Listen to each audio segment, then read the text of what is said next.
I'm sharing the famous chocolate pistachio tablet recipe today, which is all over social media for a good reason. It's simply amazing.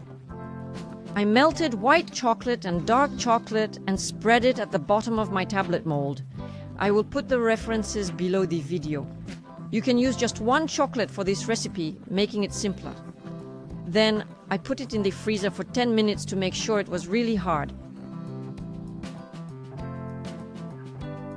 Meanwhile, I blended some pistachio paste together. I'll add the references in the description under the video as well.